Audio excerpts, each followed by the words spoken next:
வாழ்வில் வார்த்தை ஊழியங்கள் வழங்கும் இன்றைக்கான இறை வார்த்தை. நம் ஆண்டவர் இயேசு கிறிஸ்துவின் இணையற்ற நாமத்தில் இந்த காலை வேளையிலே மகிழ்ச்சியோடு உங்களை வாழ்த்துகிறேன். இன்றைக்கான இறை வார்த்தையில் ஆண்டவருடைய வார்த்தைகளை தியானிப்போம். நம்முடைய ஆவிக்குரிய வாழ்க்கையிலே தேவன் மேல் நம்பிக்கையோடு வாழ்வது மிகவும் முக்கியமானது. நாம் ஆண்டவரை எப்பொழுதும் எல்லா நிலைகளிலும் நம்ப வேண்டும் என வேதம் பல இடங்களில் வலியுறுத்துகின்றது. எல்லா காரியங்களும் நம்முடைய வாழ்க்கையிலே நன்றாக போகும் பொழுது, நம்முடைய விருப்பப்படியே எல்லா காரியங்களும் நடக்கும் பொழுது நம்முடைய நம்பிக்கை வாழ்வு சிறப்பாக இருக்கும். ஆண்டவரை நம்புவோம், துதிப்போம், போற்றுவோம். எபிரேயர் நிருபம் 6ஆம் அதிகாரத்தில் விசுவாசிகள் நம்பிக்கையில் உறுதியாக இருக்க வேண்டும் என்ற கருத்தை வலியுறுத்துவதற்காக ஆபிரகாமின் பொறுமையான நம்பிக்கையின் வாழ்வை இதன் ஆசிரியர் காண்பிக்கின்றார்.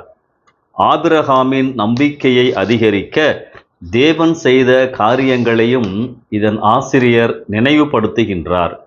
எபிரேயர் 6ஆம் அதிகாரம் 18வது வசனம் இவ்விதமாய் கூறுகிறது: நமக்கு முன் வைக்கப்பட்ட நம்பிக்கையை பற்றி கொள்ளும்படி அடைக்கலமாய் ஓடி வந்த நமக்கு 2 மாறாத விசேஷங்களினால் நிறைந்த ஆறுதல் உண்டாகும்படி எவ்வளவேனும் பொய்யுரையாத தேவன் அப்படி செய்தார். அருமையான ஆண்டவருடைய வார்த்தை. 2 மாறாத விசேஷங்கள். என்ன 2 மாறாத விசேஷங்கள்? ஒன்று வாக்குத்தத்தம், இரண்டாவது ஆணை அல்லது உறுதிமொழி.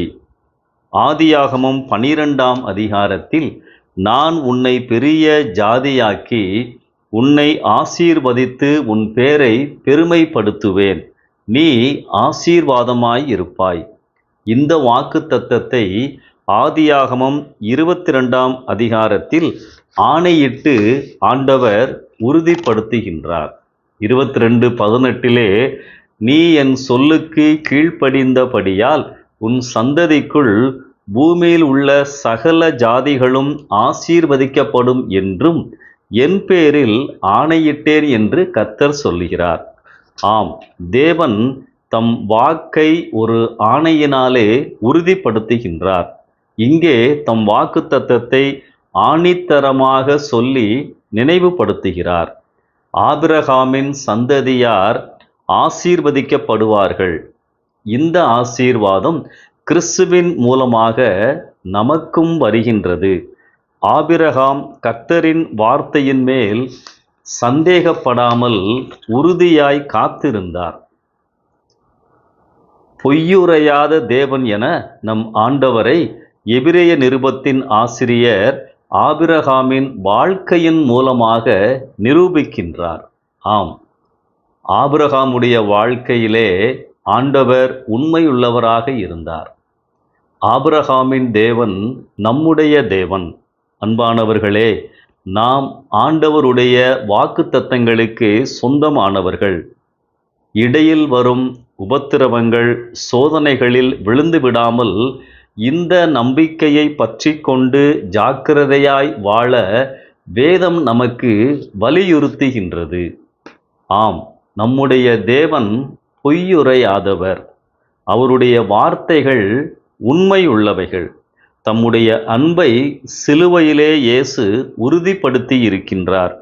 நம்பிக்கையோடு இந்த நாளை ஆரம்பியுங்கள். உண்மையுள்ளவர் உங்களோடு இருக்கிறார்.